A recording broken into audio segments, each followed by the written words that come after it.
നമ്മുടെ ഇന്നത്തെ മീഷോ ഡ്രസ്സ് അടിപൊളി ഡ്രസ്സാണല്ലോ. ഞാൻ ഒരു 3 മാസം മുമ്പ് ഈ ഡ്രസ്സിന്റെ തന്നെ ഒരു വൈറ്റ് കളർ വീഡിയോ ചെയ്തിരുന്നത്.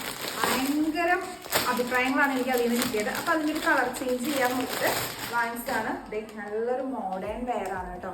ജോർജറ്റ് ആണ് മെറ്റീരിയൽ, അടിപൊളി മെറ്റീരിയൽ ആണ്, നല്ല രസമാണ്, ഒരു വെറൈറ്റി ഡ്രസ്സാണ് കേട്ടോ. ഇത് നിങ്ങൾക്ക് ഇഷ്ടമായോ? ഇതിന്റെ വേറെയും കളേഴ്സ് അവൈലബിൾ ആണ് കേട്ടോ. ഒരു ടൈമിൽ ഇതിന്റെ വൈറ്റ് മാത്രമേ ഉണ്ടായിരുന്നുള്ളൂ. വൈറ്റ് നല്ല രസമാണ്. വൈറ്റിന്റെ ലിങ്കും ഞാൻ ഇതിൻ്റെ കൂടെ കൊടുത്തേക്കാം കേട്ടോ. ഇതിന്റെ റേറ്റ് വരുന്നത് 480 രൂപയാണ്. നല്ല കൈൻ്റെ ഇതിൻ്റെ വെച്ചിട്ടുണ്ട്. പിന്നെ ഒരു ഡോറി ഉണ്ട്. എക്സൽ ഡബിൾ എക്സൽ സൈസുകളാണ് ഉള്ളത്. പിന്നെ നമുക്ക് വണ്ണം കുറഞ്ഞ ആൾക്കാർക്ക് ഇത് വാങ്ങിച്ചിട്ട് ഈ ഡോറ് കിട്ടുമ്പോഴേക്കും അഡ്ജസ്റ്റ് ചെയ്ത് ഇടാൻ പറ്റും. എന്നാലും സൂപ്പർ ഡ്രസ്സാണ്, സൂപ്പർ ക്വാളിറ്റിയാണ്. എനിക്ക് ഒത്തിരി ഇഷ്ടപ്പെട്ടു. അപ്പോൾ ഇതിൻ്റെ ലിങ്ക് വേണ്ടവർ ഫോളോ ചെയ്തിട്ട് ലിങ്ക് ഒന്ന് കമൻറ്റ് ചെയ്യാനും നിങ്ങളുടെ ഫ്രണ്ട്സിന് ഈ വീഡിയോ ഷെയർ ചെയ്യാനും മറക്കരുത് കേട്ടോ. അപ്പോൾ ഇതാണ് ഡ്രസ്സ്, അടിപൊളിയല്ലേ? അപ്പോൾ ഞാൻ ഇട്ടിരിക്കുന്നത് മീഷോ ഡ്രസ്സ് തന്നെയാണ് കേട്ടോ. അപ്പോൾ ഇതിൻ്റെ ലിങ്ക് ഞാൻ കൊടുത്തേക്കാം. അപ്പോൾ